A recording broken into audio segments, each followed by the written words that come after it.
말라기서 3장 7절에서 12절까지 말씀 함께 봉독하시겠습니다. 같이 읽습니다. 만군의 여호와가 이르노라. 너희 조상들의 날로부터 너희가 나의 규례를 떠나 지키지 아니하였도다. 그런즉 내게로 돌아오라. 그리하면 나도 너희에게로 돌아가리라 하였더니 너희가 이르기를 우리가 어떻게 하여야 돌아가리까 하는도다.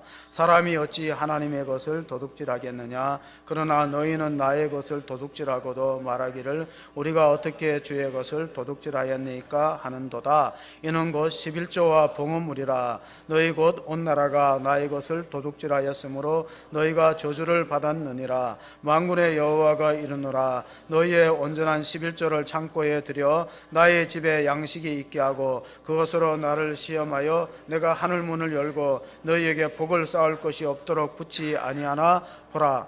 만군의 여호와가 이르노라. 내가 너희를 위하여 메뚜기를 금하여 너희 토지 소산을 먹어 없애지 못하게 하며 너희 밭에 포도나무 열매가 기한 전에 떨어지지 않게 하리니 너희 땅이 아름다워짐으로 모든 이방인들이 너희를 복되다 하리라. 만군의 여호와의 말이니라.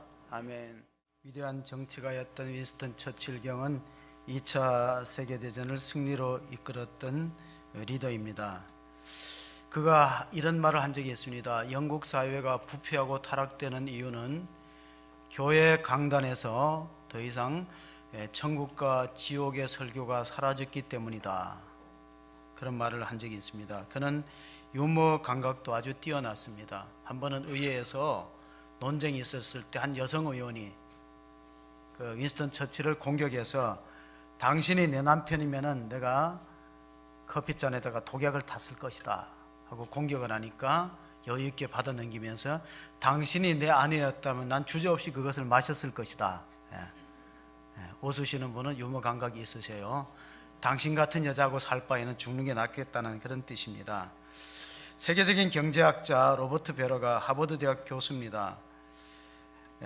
그가 최근에 한 얘기입니다. 지옥의 존재를 믿는 사람이 많은 나라일수록 경제 성장률이 높다. 59개국을 조사를 했습니다. 세계 국민들의 교회 출석률, 천국과 지옥을 믿느냐, 하나님의 존재를 믿느냐의 유무를 따라서 신앙생활이 경제 활동에 미치는 영향을 조사했어요. 이 사람은 신학자가 아니고 경제학자입니다. 종교적인 신념이 강한 나라일수록 경제 성장률이 촉진되는 경향이 있다. 그 이유는 그 사람들이 일터에서 근면성과 성실함을 발휘하고 또 하나님을 두려워하는 그런 믿음 때문에 환경이 어렵고 힘들어도 쉽게 불평하거나 낙심하지 않는다. 절망하지 않는 그런 국민성 때문에 그게 경제에 영향을 미친다는 겁니다. 우리 때문에 절이 잘 된다는 말이 있어요. 우리는 흔히 하는 말이 절망하지 마라, 절망하지 마라. 그렇게 해서 절이 안 망한다는 이야기도 있습니다. 고린도후서 4장 16절에 보면은 우리가 왜 낙심하지 말아야 되느냐 같이 보십니다. 그러므로 우리가 낙심하지 아니하노니 우리의 겉사람은 낡아지나 우리의 속사람은 날로 새로워지는도다. 그렇습니다. 나이가 먹으면 겉사람이 후패하고 낡아지는 건 어쩔 수 없어요. 그러나 우리의 속은, 우리 영의 사람은 날로 새로워지기 때문에 소망이 있다는 뜻입니다. 어떻게 보면 영생이라는 것은 죽어서 우리에게 주어지는 것이라기보다가 지금부터 이어지는 생명이라는 연속성이 있다는 사실을 아셔야 됩니다. 요한일서 5장 13절에 사도 요한이 내가 하나님의 아들의 이름을 믿는 너희에게 이것을 쓰는 것은 너희로 하여금 너희에게 영생이 있음을 알게 하려 함이라. 영생이 있다는 것을 우리가 못 느끼고 신앙생활하면 얼마나 불행합니까? 구원과 영생에 대해서는 우리가 세 가지 정도 생각할 수 있어요. 구원을 못 받았는데 받았다고 착각하는 사람이 있는가 하면은 또 구원을 받았지만 본인은 못 느끼고 영생에는 못 느끼는 사람이 있습니다. 가장 바람직한 신앙 형태는 구원을 받았고 그걸 본인은 확신하는 거예요. 얼마나 중요합니까? 내가 받았다는 확신이 있는 거. 남자의 3대 불행을 초년에 출세하는 거라고, 중년에 상처하는 거, 그리고 노년에 말년에 빈곤을 겪는 것이다. 그렇게 이야기를 합니다. 심리학자들은 인간이 갖고 있는 가장 중요한 세 가지 충동이 있대요. 첫 번째 충동이 소유의 충동이야. 사람 뭔가 본질적으로 가지려는 욕심이 있잖아요. 부자라고 만족하지 않고 더 가지려고 합니다. 어떤 교실에서 선생님이 학생들에게 질문을 던졌어요. 여러분, 여기 6억을 가진 사람하고 애가 6명 나와서 자식이 6명 있는 사람하고 누가 더 만족하겠느냐 질문했어요. 여러분, 6억을 가진 사람하고 자녀가 6명 있는 사람하고 누가 더 만족할 것 같아요? 예. 학생이 대답을 했대요. 6억을 가진 사람보다가 아이 6명 있는 집이 더 만족한대요. 왜냐하면 6억 가진 사람은 더 갖고 싶어 한대. 근데 애기 6명이 있는 사람은 더 갖고 싶지 않대. 더 만족한대요. 감사하대요. 소유의 충동이 있다는 거예요. 두 번째 충동이 뭐냐면 향락의 충동이 있어요. 심리학자들이 말하는. 사람들 뭔가 등 따시고 배부르면 쾌락을 누리려는 그런 경향들이 있기 때문에 향락 산업이 번창되고 있어요. 뭔가 이 기쁨을, 내게 만족과 기쁨을 주는 것이 무엇이냐, 재미를 추구한다는 것입니다. 세 번째 충동이 뭐냐? 인간이 갖고 있는 세 번째 충동은 창조의 충동이에요. 뭔가 새로운 걸 만들려고 하지 않습니까? 예를 들어서 우리가 스티브 잡스가 이 IT의 선구자인데 그 사람 돈을 벌 만큼 벌었어요. 뭐 굳이 그렇게 회사를 하거나 기업을 해야 될 이유가 없는데 뭔가 새로운 걸 만든다는 창조에 대한 욕구, 그게 얼마나 바람직한 겁니까? 새로운 것을 만들려고 하기 때문에.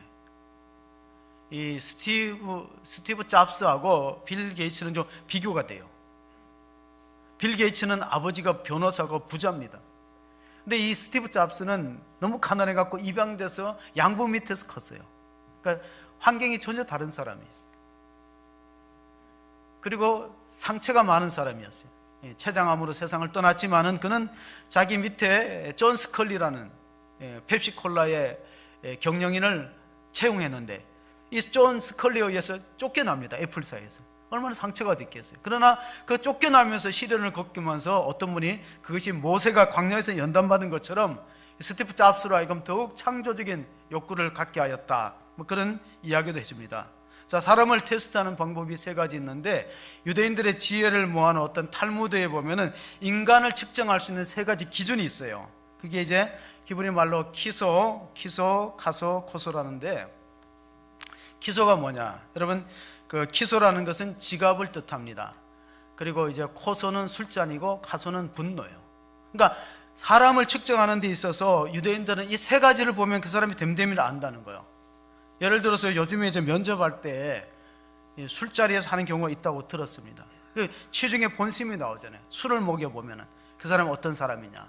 또 돈을 맡겨보면 돈을 어떻게 벌고 어떻게 관리하느냐에 따라서 그 사람의 됨됨이가 드러나는. 키소는 지갑입니다.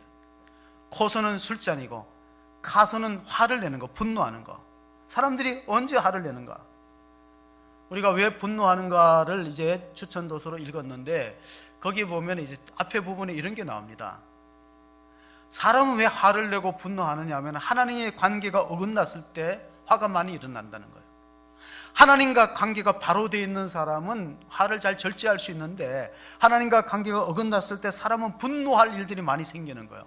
예를 들면은 위대한 성자였던 사도 바울도 예수님 만나기 전에는 살기등등한 사람이었다.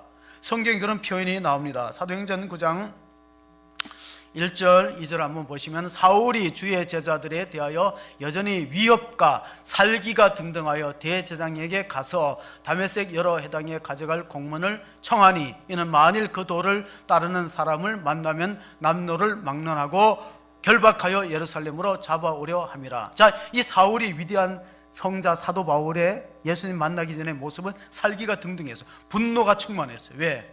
조금 전에 어떤 사건이 있었습니까? 스데반을 순교시키는데 돌로 쳐서 죽이는데 앞장섰어요. 그럼 분이 풀려야 되는데 분이 안 풀려. 죽이고도 분이 안 풀리는 사람이 사도 바울이었어요. 더 가서 잡아갖고 예수 믿는 사람을 핍박하고 죽이는데 앞장서기 위해서 다메섹 갈 공문을 요청했어요. 다메섹은 지금 다머스커스라는 시리아의 수도입니다. 내전으로 몸살을 겪는 그 나라까지 멀리 예루살렘에서 거기 쫓아가갖고 교통도 변변치 않은 시대에 가서 예수 믿는 사람 다 잡아서 죽이고 체포하고 그래야 되는 거. 그래서 이 가소라는 말이 분노지만 또 다른 뜻이 있어요. 히브리 말로 그 열정입니다. 열정. 그러니까 하나님은 그 분노와 살기 등등했던 사울을 만나서 변화시켜서 복음의 열정의 사람으로 바꾸었어요. 열정이라는 뜻이 있기 때문에 우리는 신앙생활 할 때도 열정이 참 중요합니다.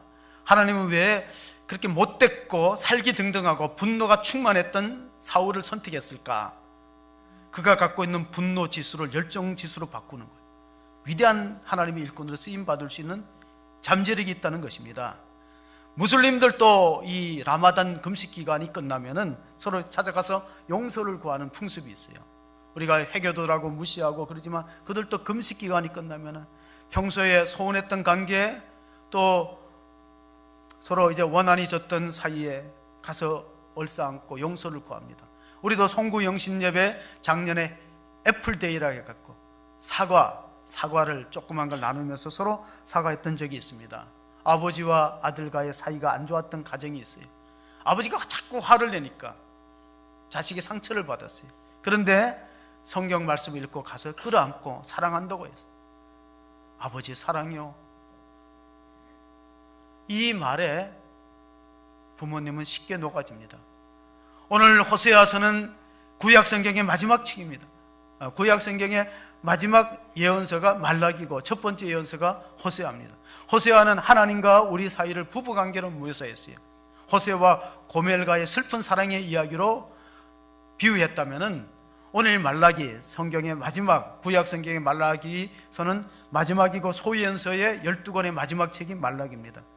말라기라는 것은 마지막의 말자가 아니고 사람 이름이에요. 나의 사자, 여호와의 사자라는 뜻입니다. 거기에는 아버지와 아들과의 관계로 해석을 했는데 마지막 성경이 말라기서 4장 5절 6절에서 끝납니다. 우리가 마지막 구약 성경의 끝을 한번 읽어보겠습니다. 보라, 여호와의 크고 두려운 날이 이르기 전에 내가 선지자 엘리야를 너에게 보내리니 그가 아버지의 마음을 자녀에게로 돌이키게 하고 자녀들의 마음을 그들의 아버지에게로 돌이키게 하리라. 돌이키지 아니하면 두렵건대 내가 와서 저주로 그 땅을 칠까 하노라 하시니라. 서로 화해하고 용서하고 아버지와 자식과의 관계가 회복되듯이 하나님과의 관계를 회복하는 것이 굉장히 중요하다 하는 말씀으로 말라기의 결론을 맺습니다. 말라기의 뜻이 하나님의 사자, 나의 사자라는 것을 우리가 확인해 볼 수 있는 것이 3장 1절입니다. 말라기서 3장 1절을 보시면은 만군의 여호와가 이르노라. 보라, 내가 내 사자를 보내리니 그가 내 앞에서 길을 준비할 것이요 또 너희가 구하는 바 주가 갑자기 그의 성전에 임하시리니 곧 너희가 사모하는 바 언약의 사자가 임하실 것이라. 누굴까요? 만군의 여호와가 이르노라 하는 이 말씀의 마지막 엘리야 사자는 예수님 오시기 전에 길을 예비했던 세례 요한을 뜻하고 있습니다. 그런 이 말라기가 기록되고 세례 요한이 등장하기까지는 한 400년 동안 하나님이 침묵하시고 선지자를 안 보낸 시대가 있었어요. 그래서 이스라엘 백성들 마음속에는 메시아에 대한 갈망이 극도로 컸을 때, 메시아 대망 사상이 가득했을 때 하나님이 예수님을 보내시기 전에 먼저 길을 닦는, 예비하는, 주의 길을 평탄케 하라고 보내시는 엘리야, 말라기서에서 예언되었던 엘리야가 바로 세례 요한을 뜻하고 있습니다. 그래서 그가 와서 이스라엘 백성들을 하나님께로 돌이키기 위해서 곧 예수님이 오실 것이다. 메시아가 오시면은 우리가 정말로 하나님의 백성으로 회복될 것이다. 그 회복되는 세 가지는 예배를 회복하는 것이고 가정을 거룩하게 회복하는 것이고 일상생활에서 하나님과 관계가 회복되는 것입니다. 우리는 생활하면서 세 가지 중요한 관계가 있는데 그게 하나님과의 관계, 이웃과의 관계, 또 하나 물질과 어떻게 환경과의 관계라고도 볼 수 있어요. 이 세 가지 관계가 참으로 중요합니다. 여기가 바로 정립이 되면 우리는 살롬의 평강을 맛보지만은 이게 왜곡되고 잘못되면 우리는 고통과 불행을 경험합니다. 그 세 가지 살롬의 관계가 뭐냐? 하나님은 경배의 대상, 워십의 대상입니다. 그런데 사람은 사랑의 대상이에요. 러브. 물질은 유즈, 사용의 대상이에요. 그런데 현대인들은 이게 왜곡되었어요. 어떻게 왜곡되었습니까? 물질은 숭배의 대상이 되고 하나님은 무시하는, 경시하고 사람을 이용하는 사용하기보다 이용하는 그런 가치관이 왜곡될 때 살롬의 관계가 깨어진다는 겁니다. 화평이 깨어진다는 거예요. 정말 하나님과의 관계가 회복되면서 살롬이 이루어지면은 어떤 역사가 있는가, 어떤 기적이 있는가, 그것은 바로 치유와 회복이 일어난다는 말씀을 해주십니다. 말라기서 4장 2절은 우리가 같이 한번 읽어보겠습니다. 내 이름을 경외하는 너희에게는 공의로운 해가 떠올라서 치료하는 광선을 비추리니 너희가 나가서 외양간에서 나온 송아지같이 뛰리라. 아멘. 하나님과의 관계가 회복되면 이런 치유의 역사가 나타날 줄로 믿습니다. 살롬의 회복은 하나님이 아버지로서 우리의 예배의 대상이 되고, 사람은 이웃은 사랑의 섬김의 대상이 되고, 물질은 사용의 대상이 되는데, 이것이 오늘날 시대는 많이 왜곡되어 있습니다. 대개 말라기서에는 6가지 질문이 있어요. 이스라엘 백성들이 하나님께 질문을 던지는 겁니다. 어찌하여 하나님이 우리를 이렇게 대우하십니까? 하나님에 대한 질문이 있고, 하나님이 거기 성실하게 답변을 해주십니다. 1장과 2장을 보면은 제사장들의 부패한 모습을 지적했어요. 오늘날 말하면 종교 지도자지. 두 번째로 2장 10절부터 4장 마지막까지는 또 이스라엘 백성들이 무엇을 잘못했는지를 일러주고 있습니다. 첫 번째가 뭐냐면 이스라엘 백성들이 주께서 우리를 어떻게 사랑했습니까? 하는 질문이에요. 하나님 우리 백성을 뭐 사랑한 게 있습니까? 우리에게 뭘 주셨습니까? 우리 이렇게 삶이 힘들고 어려운데 하나님 우리를 사랑하는 증거가 뭐 있습니까? 그렇게 따지는 것이 말라기서 1장 2절부터 있는데, 하나님이 내가 에서를 미워하고 야곱은 사랑하지 않았느냐? 오래전입니다. 한 15년 전입니다.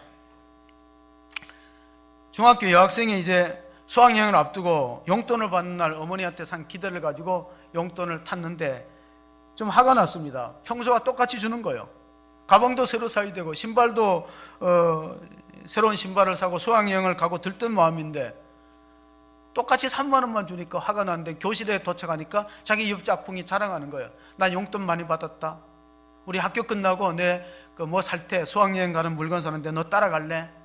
따라갑니다. 자기는 돈이 없으니 아이 쇼핑만 하고 친구는 막 신나게 물건을 사는데 엄마한테 전화가 오잖아요. 안 받았지요.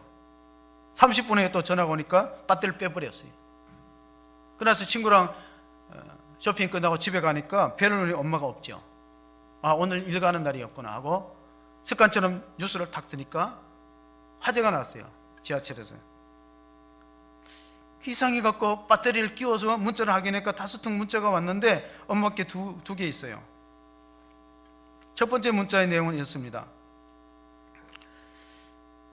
용돈을 넉넉히 못 줘서 미안해. 쇼핑센터 들렸다가 집으로 가는 중이야. 신발하고 가방 샀어. 이게 첫 번째 문자입니다.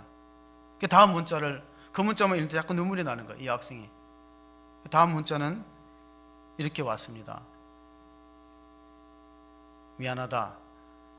가방이랑 신발 못 전하겠어. 돈가스도 해주려고 했는데 미안. 내 딸아 사랑한다. 대구 지하철 화재에 희생된 어머니의 사랑 딸에게 주는 마지막 문자였습니다. 말라기 시대에 이스라엘 백성들이 하나님에 대해서, 하나님 우리를 사랑한 증거가 뭐 있습니까? 우리에게 해준 게 뭐 있습니까? 질문을 던졌다는 것입니다. 우리가 이방 민족처럼 돈도 집도 땅도 권력도 줘야지. 역사를 우리가 이렇게 해고 보면요, 이스라엘 민족이 바벨론 포로로 붙들려갔다가 돌아와서 바사라는 나라가 페르시아가 지배했을 때 귀환합니다. 근데 페르시아라는 나라는 또 헬라 나라의 지배를 당해요. 그리스. 그러니까 중동의 패권이 이렇게 바뀌는 거예요. 그리고 또 헬라 그리스가 알렉산더 영웅이 지배를 하다가 또 로마라는 신흥 제국이 일어나서 헬라가 무너집니다. 그러면 예수님이 오셨을 때는 로마가 세계를 잡고 있을 때요. 팍스 로마나 시대에 예수님이 오셨습니다.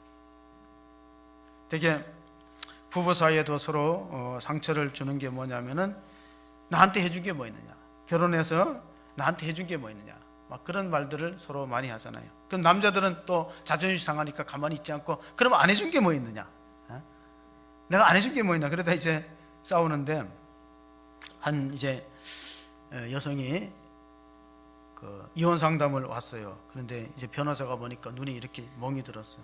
이게 어떻게 됐냐니까 남편이 때렸다는 거예요.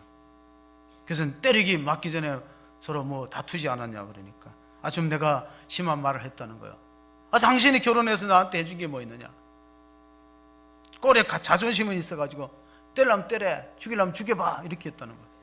그래갖고 한 방이 날아왔다는 거예요. 그래서 변호사가 남편 괜찮은 사람이네요. 죽이라고 했는데 죽이진 않고 때리기만 했으니 뭐 이혼은 안 되는지 모르지만은 이 말라기 시대에 하나님이 금하신 이방 민족하고 통혼이 이루어졌어요. 그리고 쉽게 이혼이 됐어요. 이혼 증서를 쓰고 그런 것들을 다 지적하는 거예요. 그렇게 하지 말라. 우리가 다시 한번 우리가 본문을 돌아와서 말라기서 3장 6절을 보시면요 이런 말씀이 있습니다. 나 여호와는 변하지 아니하느니 그러므로 야곱의 자손들아 너희가 소멸되지 아니하느니라. 그러니까 바뀐 것은 상대방이 아니고 내가 달라진 거예요. 우리 자꾸 상대방이 변했다고 그러는데요, 남을 지적하고 남을 비판하기 좋아하는 사람일수록 노이로제에 걸릴 확률이 높다. 이게 상담학자들의 얘기야. 남을 비판하고 지적하는 사람이 이 신경증 환자가 될 확률이 높은데 95%의 환자들은 그런 성향들이 있다는 거예요. 상대방이 다 잘못했다는 거예요. 근데 실제로는 결혼하고 바뀐 거는 내가 달라진 거지, 하나님이 바뀐 게 아닌 거예요. 나 여호와는 변하지 않고 야곱의 자손들이 하나님의 긍휼과 사랑으로 진멸되지 않는다. 예레미야 예가서에도 비슷한 말씀이 있습니다. 예레미야 예가 3장 22절을 보시면 같이 봅니다. 여호와의 인자와 긍휼이 무궁하심으로 우리가 진멸되지 아니함이니이다. 하나님의 백성들 야곱의 자손들이 소멸되지 않는 것, 우리가 진멸되지 않는 것은 하나님의 사랑과 은혜 때문이다는 고백이 있는 것입니다. 두 번째 질문입니다. 첫 번째 질문은 하나님 우리를 사랑했다는 증거가 뭐 있느냐. 마치 그 자식이 부모를 향해서 부모님이 날 사랑한다는 그 증거가 어디 있냐는 따지는 것 똑같은 모습이에요. 두 번째 이스라엘 백성들은 질문했습니다. 우리가 어떻게 주의 이름을 멸시했습니까? 우리가 주님을 무시한 적이 있습니까? 십계명 가운데 제3계명이 하나님 이름을 망령되이 일컫지 말라는 계명인데 우리가 언제 하나님의 이름을 욕되게 했습니까? 그런 질문을 던지는 겁니다. 말라기서 1장 6절의 말씀을 보시면은 내 이름을 멸시하는 제사장들아, 나 만군의 여호와가 너에게 이르기를 아들은 그 아버지를 종은 그 주인을 공경하느니 내가 아버지일진데 나를 공경함이 어디 있도다. 어디 있느냐. 이게 지도자들에게 던지는 질문이야. 지도자들이 도덕적으로 부패하니까, 제사장들이 부패하니까 하나님 이름이 욕되게 하는데, 그리고 뻔뻔스럽게 우리가 하나님 이름을 무시하고 멸시한 적이 있습니까? 하고 대드는 모습을 말라기 선지자는 지적하고 있는 겁니다. 그리고 그들이 제사를 집례하는데 희생이 없어요. 구약시대의 제사는 앞에 명칭이 희생제사, sacrifice, 희생이 있어야 돼요. 그런데 희생하지 않는 거예요. 저는 거, 눈먼 거, 병든 거를 드리면서 우리가 예배를 드렸다는 거예요. 하나님 앞에 우리의 의무를 다했다는 겁니다. 오늘 본문의 시작을 우리가 다시 한번 읽어보겠습니다. 오늘 본문은 말라기서 3장 7절 8절은 이렇게 시작됩니다. 만군의 여호와가 이르노라 너희 조상들의 날로부터 너희가 나의 규례를 떠나 지키지 아니하였도다. 그런즉 내게로 돌아오라. 그리하면 나도 너희에게로 돌아가리라 하였더니 너희가 이르기를 우리가 언제 하나님을 떠난 적이 있느냐. 사람이 어찌하여 하나님의 것을 도둑질하겠느냐. 그러나 너희는 나의 것을 도둑질하고도 말하기를 우리가 어떻게 주의 것을 도둑질하였나이까 하는도다. 곧 11조와 봉헌물이라. 11조와 봉헌물은 구약시대의 중요한 예배의 규례입니다. 희생제사에는 반드시 양이나 소를 데리고 와서 피를 흘리면서 속죄함을 받고 하나님의 축복의 기도를 드렸는데, 사실 이게 교회에서는 참 설교하기 어려운 주제 중에 하나가 바로 이런 부분입니다. 하나님께서는 우리에게 많은 것을 베풀고 은혜로 주셨기 때문에 10분의 1을 우리가 신앙 고백적으로 드리는 겁니다. 모든 것이 하나님께로 왔어요. 그러나 우리가 하나님 앞에 우리의 믿음을 표현하면서 드리면은 그럼 나머지를 돌려주시는 거죠. 10분의 9를. 이것은 마침 인생의 주권이, 시간의 주인이 하나님이시고 생명의 주인이 하나님이신 것처럼 모든 주권을 하나님 앞에 양도한다는 표시예요. 그래서 마틴 루터라는 종교개혁자는 이거는 헌물이라기보다가 이것은 하나님의 백성의 신앙 고백이다, 그런 표현을 했습니다. 하나님의 것을 도적질했다 그래서 과거에는 이런 초대교회는 이런 표현들이 있었어요. 날강도. 이 날강도가 뭐냐? 주일날을 지키지 않고 자기의 유익을 위해서 세상 가운데 보내는 사람들을 나를 훔쳤다, 주님의 나를 훔쳤다 그래서 날강도라고 그랬어요. 또 반대의 표현이 있어요. 날연보가 있어요. 초대교회 우리 성도들은 농사를 짓고 쌀과 양식으로 연명했는데 너무 가난해 돈이 없는데 헌물을 못 하잖아요. 그럴 경우에는 날연보를 했다고 초대교회사에 전해지고 있습니다. 주일 말고 하루를 교회에 나와서 봉사하고 주일 말고 하루를 선택해서 온전히 복음을 전해 선교사들이 가지 못하는 오지에 가서 복음을 전파하면서 주님으로 받은 은혜, 그 사랑을 나를 시간을 통해서 헌신했다. 그래서 날연보란 말이 생겼고, 날강도는 뭐냐? 하나님의 시간을 우리가 훔쳤다는 거예요. 우리가 하나님의 것을 훔치면서도 내가 언제 도둑질했느냐고 우기는 말라기 시대의 모습에 주님께서 말씀하셨어요. 이어지는 9절 11절에 보면 그렇게 되면 메뚜기가 먹어버린다. 너희가 하나님의 규례를 무시하고 남겨두면 메뚜기가 가져갈 것이다. 항충이 먹어버릴 것이다. 그리고 포도 열매가 기한 전에 떨어질 것이다. 어느 교회 인색한 권사님이 11조 예물이 아까워서 감사한 것만 하고 그러는데 3대 독자 아들이 결혼했어요.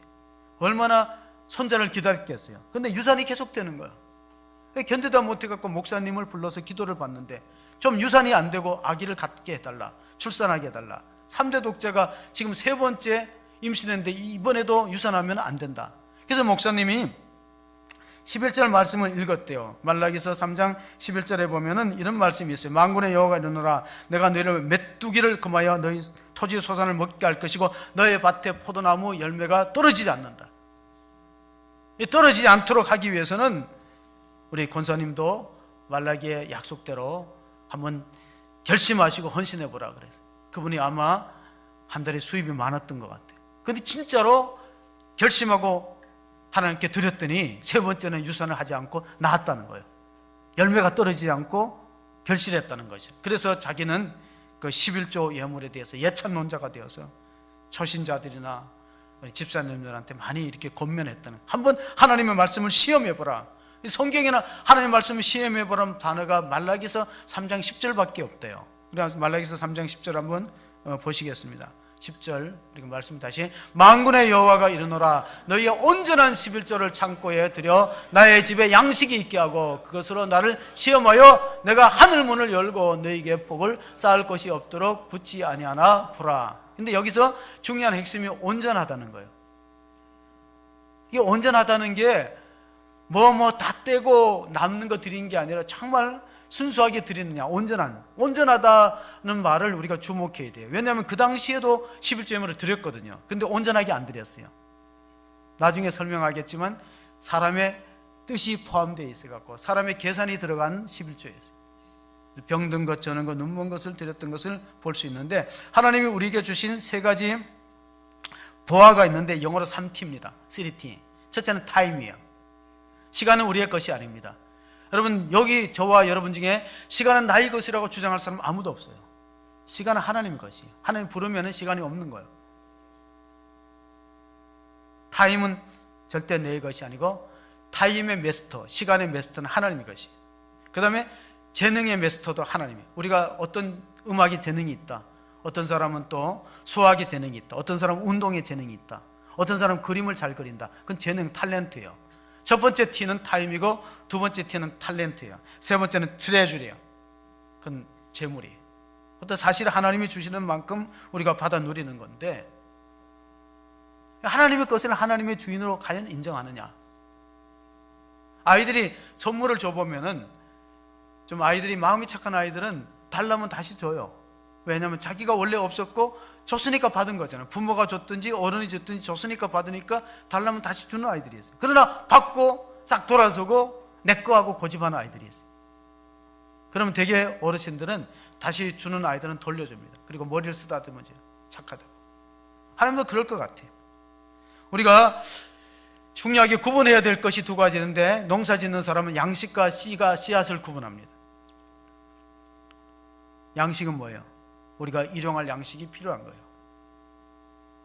그런데 10분의 1은 씨앗이에요. 씨앗은 미래의 축복을 위해서, 장래를 위해서 심는 거예요. 시간의 씨앗은 주일날이에요. 시간의 양식은 나머지 6일이에요. 오늘 이걸 혼동합니다. 농사하는 사람 절대 혼동하지 않아요. 아무리 아이들이 보채고 힘들고 정말 굶을 지경이라도 씨앗은 손대지 않아요. 11조는 손대지 않습니다. 시간의 11조를 손대지 않습니다. 그건 씨앗이니까. 일주일에 하루는 하나님이 씨앗으로 우리에게 주셨는데, 많은 사람들이 온전한 주일 성수를 하기 어렵습니다. 예를 들어서 우리는 오후 예배를 드리는데 오후에는 많은 사람들이 안 계셔요. 온전한 주일 성수가 아닌 거죠. 유대인들은 주일을, 안식일을 얼마나 지키나 하면 25시간 지킵니다. 왜? 시계를 혹시 1시간 착각할까 봐 아예 25시간은 지켜요. 24시간 안 지켜요. 그러니까 유대인의 정신이 얼마나 철저한가. 바리새인들을 향해서 예수님 하신 말씀이 있습니다. 누가복음 11장 42절하고 마태복음 23장 23절. 화 있을진저 너희 바리새인들이여, 바리새인들은 너희가 박하와 희양과 채소의 11조는 드리되 하나님이 중한 바 의와 공의와 사랑과 진실은 버렸다. 그럼 뭡니까? 이것도 행하고 저것도 행하는 거예요. 왜 제가 이 말씀을 드리냐면은, 많은 사람들이 11조는 구약시대의 유물이고 메시아가 오셔서 구원을 완성했기 때문에 율법이니까 폐지해도 된다, 그런 말이에요. 근데 폐지하면은 하나님께서 이 정한 규례를 폐지하면 저주가 임할 것이라 그러는데, 그 저주란 뜻이 뭐냐면은 이게 폐지한다는 게, 용도 폐기한다는 뜻이에요. 그 말이 그 속에 들어 있습니다. 히브리 말로는. 우리가 11조의 유래를 살펴보려면은 창세기로 거슬러 올라가야 돼요. 창세기 14장 18절에 보면 살레만 멜기세덱이, 이제 창세기 18장입니다. 14장 18절에 보면은 살레만 멜기세덱이 이제 아브라함이 전쟁에서 연합군과 승리하고 돌아왔을 때 포도주와 떡을 가지고 아브라함을 맞이합니다.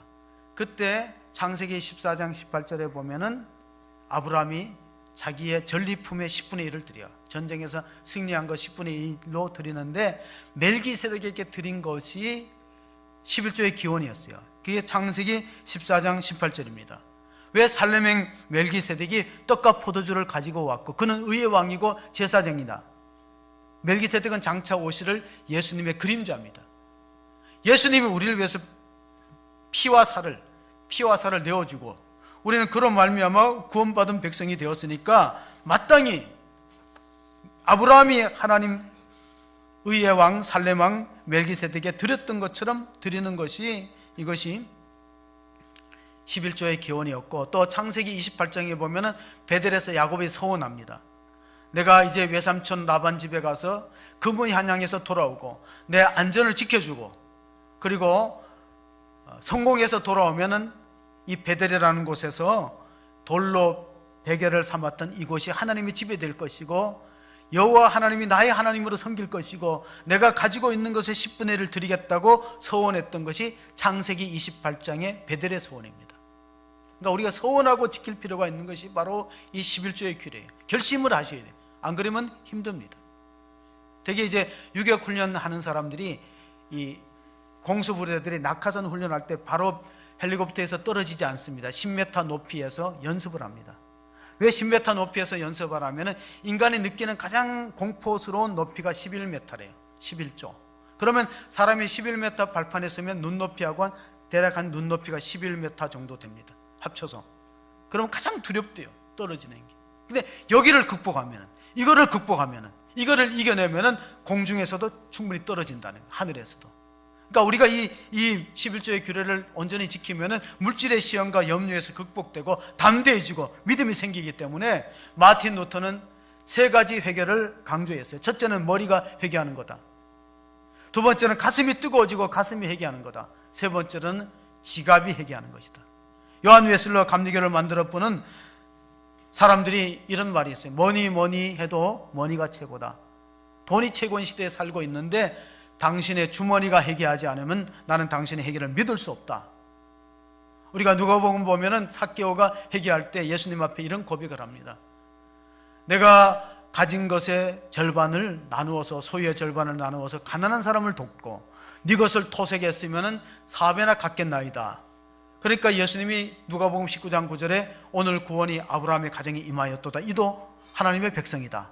구원받은 자다. 이게 뭡니까? 진정한 구원받고 믿음이 있다는 것은 그 사람의 물질관이 바뀌었는 것을 보면 돼요. 물질관이 전혀 바뀌지 않는 사람은 하나님이 구원을 이루었다고 선언하지 않습니다. 오늘 이 집에, 아브라함의 집에 구원이 임하였다는 축복이 있기를 바랍니다. 하나님께서는 구원이라는 것은 우리가 죽어서 가는 나라가 아니고, 구원은 하나님이 나라를 우리한테 보내주는 거예요. 하나님 나라가 우리 가운데 임하는 거예요. 우리 가정에 임하는 거예요. 오늘 저는 고린도후서 4장으로 설교를 시작했는데, 마무리는 에베소서 4장 22절 24절에 보면 옛사람과 새사람이 나옵니다. 고린도후에는 겉사람과 속사람이 나오는데, 같이 한번 4장 22절부터 한번 보겠습니다. 24절까지. 너희는 유혹의 욕심을 따라서 썩어져가는 구습을 쫓는 옛사람을 벗어버리고 오직 너희의 심령이 새롭게 되어 하나님을 따라 의와 진리의 거룩함으로 지으심을 받은 새사람을 입으라. 옛사람과 새사람으로 구분했습니다. 또 고린도서에는 겉사람과 속사람으로 구분했습니다. 여러분, 내 마음대로 안 된다고 분노가 일어난다는 것은 사랑이 부족하다는 증거고, 내 뜻대로 안 된다고 해서 짜증이 일어나는 것은 믿음이 없다는 증거예요. 자기를 돌아보야 돼. 속사람, 겉사람이 어떻게 되었는가? 사랑한다, 우리가 하나님을 사랑한다 또는 가족을 사랑한다는 것은 위험을 무릅쓰고 손해를 각오하는 것을 사랑이라고 표해요. 요한일서 한번 3장 18절을 읽어보시겠습니다. 요한일서, 자녀들아 우리가 말과 혀로만 사랑하지 말고 행함과 진실함으로 하자. 이 말씀이 왜 중요해요? 사랑하는데 말과 혀로 사랑할 수 있어요. 근데 행함과 진실함으로 사랑하는 사람은 위험을 무릅쓰고 손해를 보는 게 사랑이에요. 그래서 교회에서 일꾼을 세울 때 절대 이 부분은 짚고 넘어가야 돼. 주일 성수를 온전히 하는가, 그리고 11조를 온전하게 드리느냐, 이거는 반드시 확실하게 못을 받고 가야지. 그분도 시험 안 들어요. 그분한테 무거운 짐을 안 주는 거예요. 그러니까 그런 분들은 항전직을 받을 것을 조금 연기하는 게 필요해요. 내가 그만큼 믿음이 성숙한 다음에 받아야 되겠다. 반드시 필요한 거예요. 그게 본연을 보호하고 교회 질서를 세우는 거예요. 어떤 농촌에서 돼지와 젖소가 대화하는 것을 의인화해서 이야기를 했어요. 그래서 이제 돼지가 항을 했어요. 나는 인간에게 삼겹살도 주고 베이컨도 주고 햄도 주는데 왜 다 소를 더 좋아하냐, 소를 치느냐. 그러니까 소가 이렇게 말했어요. 너는 죽어서 주지만 나는 살아서 젖을 주지 않느냐. 살아서 주는 게 중요한 거예요. 우리가 천국에는 죽으면 가져갈 물질이 없어요. 살아있을 때 붙이는 거지. 살아있을 때는 보낼 수 있지만 죽으면 가져갈 수 없는 게 물질이에요. 예수님은 가장 많은 설교를 3분의 1을, 예수님의 예화 가운데 3분의 1을 돈에 가는 거예요. 그럼 오늘날에는 교회에서 돈에 가는 거 하면은 싫어해요, 성도들이. 부담이 된다는 거예요. 그러니까 부담이 되는 게 사명감이에요. 그러니까 사명감이 없는 사람은 그냥 성도로서 신앙생활에서 교회 직분을 맡는 건 위험한 거예요. 사명감이 없기 때문에. 예수님이 시험 당하실 때 첫 번째 시험이 물질이에요. 하나님의 아들이면 돌을 떡덩이가 되어 먹게 하라 그랬어요. 그리고 예수님은 성경 말씀 인용해서 물리쳤어요. 사람이 떡으로만 살 것이 아니요 하나님의 입에서는 모든 말씀으로 살 것이다. 하나님 말씀을 우리 구체적으로 찾아보면 이렇게 되어 있어요. 하나님 말씀의 11조의 규례 레위기를 한번 27장 32절 33절 끝으로 한번 보시기를 바랍니다. 모든 소나 양의 11조는 목자의 지팡이 아래로 통과하는 것의 첫 10번째의 것마다 여호와의 성물이 되리라. 그 우열을 가리거나 바꾸거나 하지 말라. 바꾸면 둘 다 거룩하리니 부르지 못하. 거룩하다고 부르지 못하. 이 말은 뭐냐면은 목자와 양의 11조 규례를 지키기 위해서 가축대를 드릴 때 10번째가 건강함 빼돌린다는 거예요. 병들고 저는 거, 상품 가치가 없는 거를 10번째로 골라갖고 하나님께 드리고 나는 11조를 드렸다. 그렇게 하지 말라. 우열과 순서를 바꾸지 말라. 온전하게 드려서 시험해보라는 거예요. 온전하게 드려서 시험해서 하나님이 얼마나 쌓을 것이 없이 복을 부어주시느냐 경험해보는 그런 담대한 믿음, 결단하는 믿음이 있어지기를 축복합니다. 우리가 이런 믿음의 결단이 없이는 신앙이 성장하지 않습니다. 뭔가 사람이 성장할 때는 결심하고 결단을 하는 그런 자세가 필요해요. 우리가 달력을 보면은 주일날은 빨간 글씨예요. 빨간 것은 지켜야 안전할 수 있어요. 빨간 거. 그러니까 빨간 거를 위반하면 위험하다는 거예요. 근데 주일날을 우리가 얼마나 쉽게 범합니까? 교회 일꾼조차도 주일 성수를 온전하지 못하게 하면은 사실은 일꾼의 자격이 없는 거예요. 교회 직원의 자격이 없는 거예요. 교회가 엄격할 건 엄격하고 관대할 건 관대하셔야 돼요. 우리가 하나님 앞에 쓰임받기 위해서는 자신을 쳐서 복종하는 훈련이 필요합니다. 예수님의 마지막 기도가 겟세마네의 기도였어요. 그 기도는 내 뜻을 이루는 게 아니에요. 내 뜻을 이루기 위한 기도만 있는 교회가 되지 말고 내 뜻을 꺾기 위한 기도가 있는 교회가 성숙한 교회입니다. 내 뜻을 꺾기 위한 기도를 하는 변화가 일어나지 않습니다. 우리의 모든 소유의 생명의 주인 되시는 주님 앞에 우리가 쓰임받는 그런 한 해가 되고 새로운 한 해를 소망 가운데 주님, 나도 내 몫에 태인 십자가를 지고 주님을 섬기겠다는 결단이 있는 아름다운 교회로 승리하시기를 주의 이름으로 축복합니다. 아멘. 그러하시고 은혜로우신 하나님 아버지, 오늘 또 우리가 한 해를 돌아봅니다. 모든 것이 하나님으로부터 왔지만은 하나님께 감사하지 못하고 영광 돌리지 못하고